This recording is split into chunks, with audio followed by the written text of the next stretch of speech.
Hi friends, இப்போ நம்ம சரகடி காசை பார்க்க போகிற சரகடி காசையில் வந்துட்டு நம்ம முத்து, ரவி, மனோஜ் 3 பேர் மொட்டை மாடியில் வழக்கம் போல் நின்று பேசிகிட்டு இருக்க.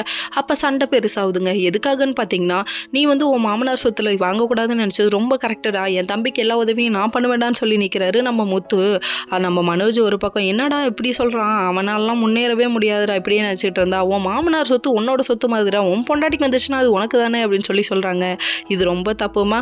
அடுத்தவங்களோட சொத்தை நம்ம அனுபவிக்கணும்னு நினைக்கிறது அங்கே போய் அவமானப்படுறதுக்கு சமம், வேணவே வேணாம் அப்படின்றாங்க. எனக்கு செல்ஃப் ரெஸ்பெக்ட் தான்டா முக்கியம் அப்படின்னு. செல்ஃபு ரெஸ் பக்கெட்டா எந்த கடையில் விற்கிது அப்படின்னு கேட்குறாரு நம்ம மனோஜ். தம்பி உனக்கு தெரியும்ல, இத்தனை டிகிரி படிச்சிருக்கே, உனக்கு கொஞ்சமாவது மூளை வேலை செய்தான்னு சொல்லிட்டு கேள்வி கேட்குறாரு. இங்கே இப்படி ஒரு பிரச்சனை போயிட்டு இருக்கு. ஆனால் கீழே ஒரு பக்கம் மீனா, ஸ்ருதி, ரோஹிணி இவங்கெல்லாம் டீ குடிச்சிட்டு பேசிட்டு இருக்க டைமில் அங்கே அப்படிதாங்க நம்ம ரோஹிணி என்ன சொல்கிறாங்கன்னா, ஏன் அப்பாட்ட வாங்கி செய்யக்கூடாதுன்னு நினைக்கிறியா அப்படின்னா, முன்னேறவே முடியாது உங்கள் உழைப்பில் முன்னேறணும்னு நினச்சாலாம்.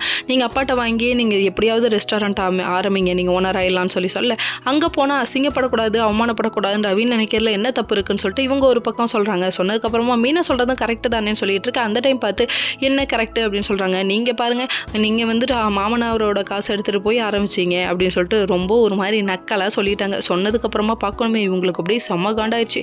திட்டி விட்டு கிளம்பிட்டாங்கங்க. மறுநாள் காலையில் விடுதுங்க. விடுஞ்சொன்னே மீனா வழக்கம் போல் அவங்க வேலையை பார்க்க ஆரம்பிச்சிட்டாங்க. திடீர்னு 2 லட்ச ரூபா ஆர்டர் கிடச்சிருக்கேன் ஹாப்பியாக வந்து வீட்டில் சொன்னோடனே நம்ம அவங்க மாமியார் ஒட்டு கேட்டவங்க சிந்தாமணிக்கு ஃபோன் பண்ணி சொல்கிறாங்க. சொன்னதுக்கப்புறமா அங்கே தான் ஒரு குழி தோண்டி வச்சுருக்கேன், அவள் எப்படி தப்பிக்கிறான்னு நானும் பார்க்குறேன் அப்படின்றாங்க. ஏமா பெரிய குழியாக தோண்டி வை, அங்கே அவங்க விழுவ மாட்டாங்க, நீ தான் விழுவ உன் சைஸுக்கு. ஓகே.